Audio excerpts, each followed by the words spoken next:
You really start to understand why women have tolerated so much crap from men when you watch some of our favorite movies. Now, I promise, I'm not trying to ruin your childhood or teenage years or whatever. One of the reasons why this has become so important to me is I've judged myself for so long. I mean, besides all my own childhood trauma and cycles of abuse and blah, blah, blah, blah, blah, that explain my dating pattern. When I start to really look with a new, more healed, never fully healed, but more healed as time goes on lens, and I see the stuff I consumed that was written by men, produced by men, and Harvey Weinstein was, behind almost all of it usually, but just that men have been writing everything, white men especially, and I see the things that I thought were love that are terrifying. It starts to make me feel better about myself because I don't judge myself as much. Dude sucks.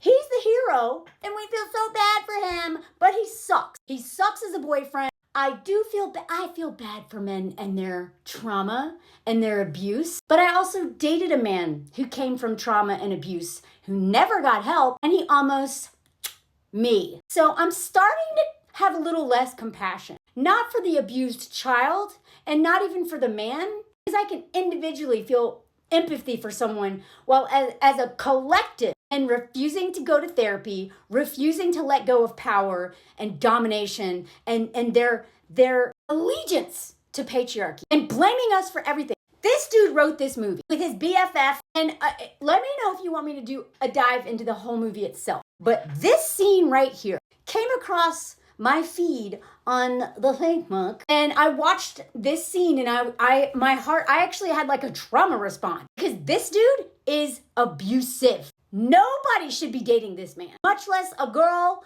in Harvard.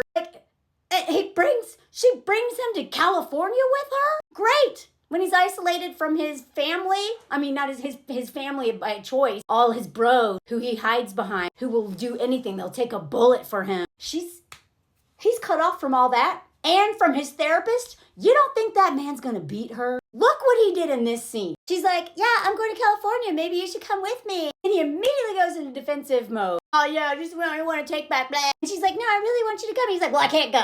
He's like, well, if you don't love me, just tell me. Please do not move anywhere for a man, and please do not bring a man with you. You are setting yourself up for domestic violence. Sometimes it works out, okay, but a lot of times it does not. So he just makes up a bunch of excuses, and she's like, well, what are you scared of? He's like, I'm not scared. She's like, okay, well then what aren't you scared of? The emotional labor that this woman does in this one scene, because this man will not emotionally regulate himself. I'm tempted to say cannot, but I don't want to let men off of the hook, because I guarantee you he knows how to control that anger in certain situations. All abusive men do.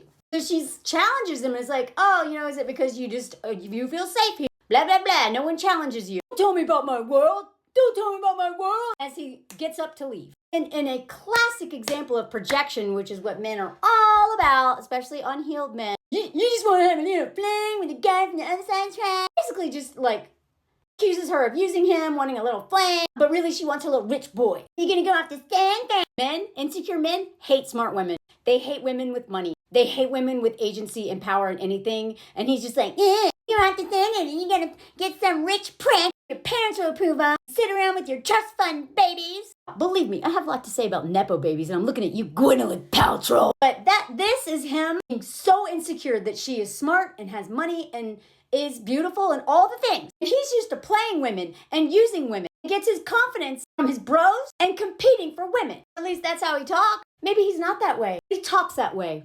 I don't even care. Then he accuses her of being able to brag to her rich friends, and he went slumming with him.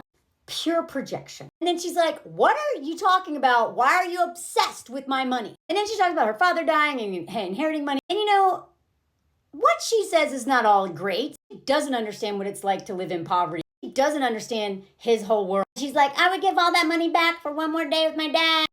Whatever. Not a fan of what she said. But in general, she's like, don't you put this on me. Look at this, the way he looks at her. While she's talking about her dad dying. She's like, this is my world and I deal with it. Don't put your crap on me when you're the one who's afraid. Okay, good for you. Good for you, Skylar. This man cannot stand being called afraid because he's so indoctrinated with toxic masculinity and he has so much unhealed trauma and is so fragile. His ego is so fragile that, watch out, Skylar. I'm afraid. What am I afraid of? What the fuck am I afraid of? She's like, you're afraid of me, and you're afraid I won't love you back. I mean, voila, that's it. He's like, ugh. And then some emotional labor in here being like, it's okay. I'm afraid too.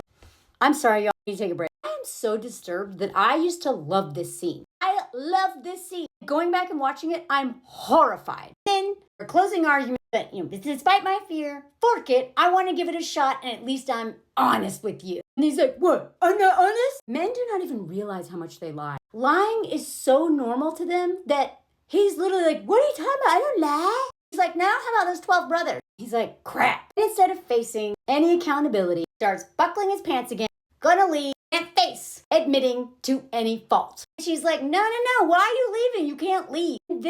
These next 10 seconds are horrifying. What do you want to know? He's yelling all of this. Look at his face. That I lied about my brother? I'm a fucking orphan? You don't want to hear that. You can't handle the truth. She's like, I didn't know that. Men lie through omission. And they lie outright. They just lie. You don't want to hear that. Cigarettes put out on me. Like, I didn't know that either. And this isn't surgery. The dude stabbed me. You don't want to hear that. You don't want to hear that. Yeah, she does actually. This is important information for her, bro. Because I didn't find out until I was already in love with my ex that his dad had tried to unalive his mom in front of him. He had then tried to unalive his dad. That seems like important information for me to know. Not that it should be used against you, but that the fact that you've never been to therapy and you think you can date women with that backstory and not do the same thing to me? Bro! I hadn't dated a man like that when I watched this movie. I was like, oh, poor guy, he did a. She's like, I do want to hear it. Don't tell me you want to hear it. Look at his face. If you were in a room alone with this man, would you not be terrified? And then she made the mistake of being like, I want to help you. That was bad. What? Why do you feel sorry for me? You have someone on my back that says save me. Again, look at his face, y'all. That's the face of a man who wants to kill a woman. He tries to de-escalate here. He won't stop. Do I look like I need your help? Blah. Mind you, he has never shown this side of himself to the therapist. This is who he is with women. Also, he apologized to the therapist. Just saying. Again, she's like, I just want to be with you. I love you. Don't bother me. Tries to de-escalate by trying to soothe him. He grabs her arms. You never want to have a face like this to the man you're dating. This is the beginning of their relationship, y'all. It is not getting better. So, she's trying to de-escalate. I love you. No, you're fucking pushing me. You're pushing me. Again, look at his face. He's got her arm. If you've never had your arms pinned by a man, and I hope to God you haven't, but if you're a woman and you're watching this, you probably have. It is terrifying, unless it's consensual somehow. Here he goes, pinning her, pulls back to punch her, continues to yell in her face as loud as he can, I love you. He's still saying, don't you fucking push me. Lands into the wall right next to her face, multiple times. And because this story was written by two men, both who are very problematic, and I will go into in the next video if you want to see that one, because holy crap, two men wrote this. This is the hero. This is who, the point of view is written for us to root for this guy. This is our hero. This is a love story. This is terrifying. She keeps saying, I love you. De-escalating is hard, y'all.